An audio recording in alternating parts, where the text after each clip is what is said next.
For more on this, we're joined by Joe Macaron. He's a researcher at the Arab Centre. Joe, thank you very much indeed for joining us. Look, the people are demanding justice, and yet a year on, they seem no closer to getting that.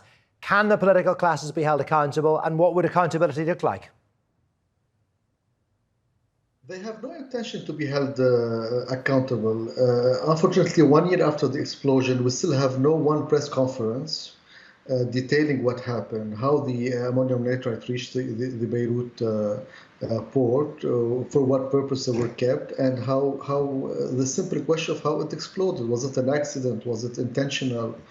Were they trying to hide something from the scene? Obviously, also they are using their majority in the parliament to basically prevent or to secure immunity and prevent the judge from even questioning the suspect among top politicians and senior security officials. The people who are speaking out, there's a deeper economic crisis, deeper social crisis, and also there is this 1 year memory where people are basically standing up, but there's no way forward if there's no election, if there's no change in the political dynamics of the country. So we're in a dead end now, and I don't see willingness of reform, of accountability from the political class. So lots of questions remain. Is there a role for the international community to play here in perhaps getting some answers? We didn't see a significant pressure. We saw some deadlines imposed by France and others, but they were not effective. Sadly, the political class is a product of the major powers influentials in Lebanon. So we didn't see so far we saw threat of sanctions, but didn't see sanctions. We heard talk about Lebanon collapse, so that we should help Lebanon. There was a national conference today, but we don't see the urgency, the pressure from the international community that echoes the pressure from the Lebanese public. They have their own interests, they have their own calculation, but we didn't see taking this Beirut port explosion as a priority issue.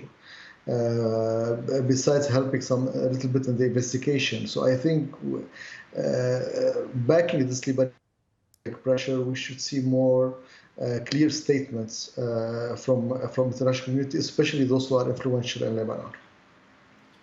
You've mentioned the political deadlock, and of course there is the economic problem, the meltdown, the fuel shortages, the medical shortages.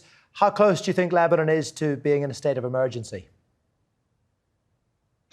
It is in a state of emergency. It's a failed state. I think we reached this point. We have a government now that's refusing to take any responsibility. We have a deadlock in government formation. The currency is devalued over 85% at least. The army, the average salary of the army now is $84. And they are on the street protecting the regime. So yes, I think there's a serious concern about how Lebanon will survive the next few months. The deadlock gonna last until the presidential election. We have a parliamentary election coming up next year. Will Lebanon have the resources to organize it? Will the political class organize it in this environment where there's growing public anger? Who's gonna fix the major problems now, deal with the IMF, take the major decision that no one wants to take at this point. So there's a lot of challenges.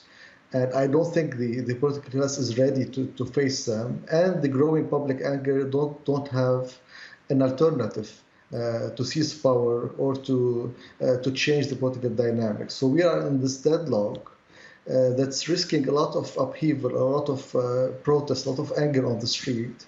But it should be channeled in a positive way to change the dynamics of the political system. Thank you for bringing us up to date, Joe. That's Joe Macaron there, a researcher at the Arab Centre.